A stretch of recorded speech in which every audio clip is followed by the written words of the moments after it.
is the golden bowl, the spirit flown forever. Let the bell toll, a saintly soul floats on the Stygian river. And guide a bier, hast thou no tear? Weep now or nevermore. See on yon drear and rigid bier, low lies thy love, Lenore. Come, let the burial rite be read, the funeral song be sung. An anthem for the queenliest dead that ever died so young. A dirge for her, the doubly dead, in that she died so young.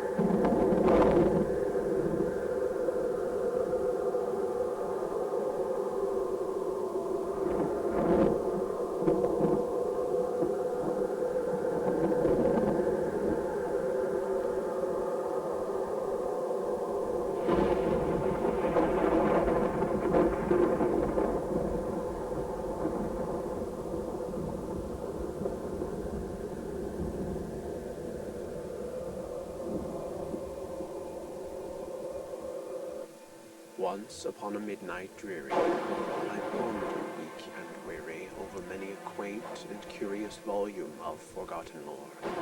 While I nodded, nearly napping, suddenly there came a tapping, as of someone gently rapping at my chamber door. 'Tis some visitor, tapping at my chamber door. Only this, and nothing more. Ah, distinctly I remember. It was in the bleak December, and each separate dying ember wrought its ghost upon the floor. Eagerly I wished the morrow. Vainly I had sought to borrow from my books surcease of sorrow, sorrow for the lost Lenore, for the rare and radiant maiden whom the angels named Lenore, nameless here forevermore. And the silken, sad, uncertain rustling of each purple curtain thrilled me, filled me with fantastic terrors never felt before, so that now, to still the beating of my heart, I stood repeating, "'Tis some visitor entreating entrance at my chamber door, some late visitor entreating entrance at my chamber door." This it is, and nothing more. Presently my soul grew stronger, hesitating then no longer.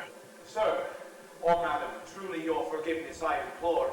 But the fact is I was napping, and so gently you came rapping, and so faintly you came tapping at my chamber door, that I scarce was sure I heard you." Here I opened wide the door. Darkness there, and nothing more. Deep into that darkness peering, long I stood there, wondering, fearing, doubting, dreaming dreams no mortals ever dared to dream before. But the silence was unbroken, and the stillness gave no token, and the only word there spoken was the whispered word, "Lenore." This I whispered, and an echo murmured back the word, "Lenore." Merely this and nothing more. Back into the chamber turning, all my soul within me burning, soon again I heard a tapping, something louder than before. Surely that is something at my window lattice. Let me see then what thereat is, and this mystery explore. Let my heart be still a moment, and this mystery explore. 'Tis the wind, and nothing more. Open here, I flung the shutter, when, with many a flirt and flutter, in there stepped a stately raven of the saintly days of yore. Not the least obeisance made he, not a minute stopped or stayed he, but with mien of lord or lady, perched above my chamber door, perched upon a bust of Pallas just above my chamber door, perched and sat, and nothing more. Then this ebony bird beguiling my sad fancy into smiling by the grave and stern decorum of the countenance it wore. Though thy crest be shorn and shaven, thou art sure no craven, ghastly, grim and ancient raven wandering from the nightly shore, tell me what thy lordly name is on the night's Plutonian shore. Quoth the raven, Nevermore.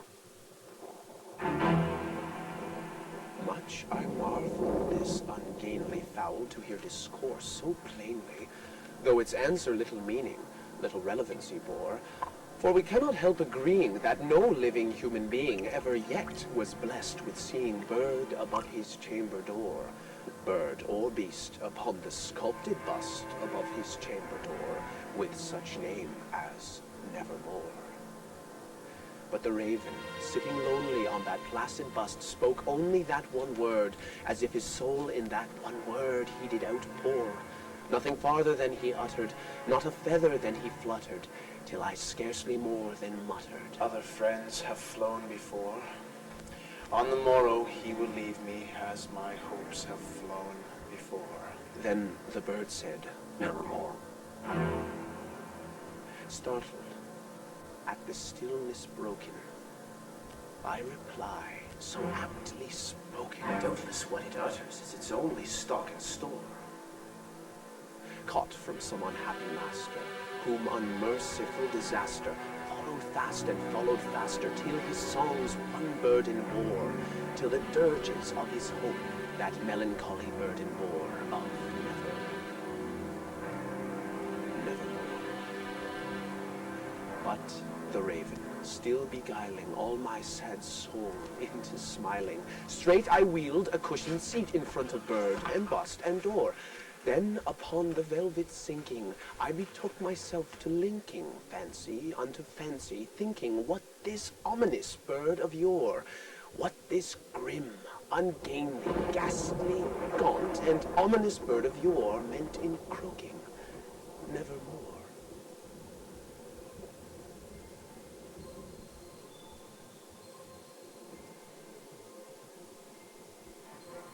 This I sat engaged in guessing, but no syllable expressing to the fowl whose fiery eyes now burned into my bosom's core. This and more I sat divining, with my head at ease reclining on the cushion's velvet lining that the lamplight gloated over, but whose velvet violet lining with the lamplight gloating over, she shall press, nevermore. Then methought the air grew denser, perfumed from an unseen censer swung by seraphim whose footfalls tinkled on the tufted floor. Wretch, thy God hath lent thee, by these angels he hath sent thee, respite and defend thee from thy memories of Lenore. Quaff this kind nepenthe, and forget this lost Lenore. Quoth the raven, nevermore.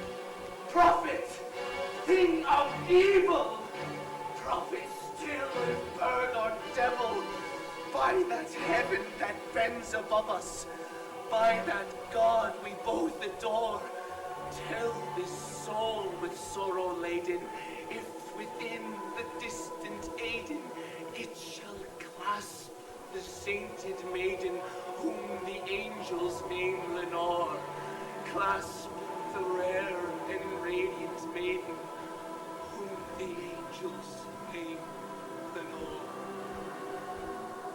Quoth the raven, Nevermore.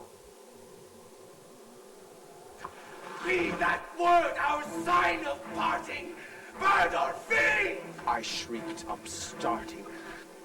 Get thee back into the tempest and the night's Plutonian shore. Leave no black gloom as a token of the lie thy soul hath spoken. Leave my loneliness unbroken. Quit the bust above my door. Take thy pig from out my heart, and take thy foot from off my door. Quoth the raven, Nevermore. and the raven, never flitting, still is sitting, still is sitting on the pallid bust of Pallas just above my chamber door, and his eyes have all the seeming of a demon's that is dreaming, and the lamplight o'er him streaming throws his shadow on the floor, and my soul from out that shadow that lies floating on the floor shall be lifted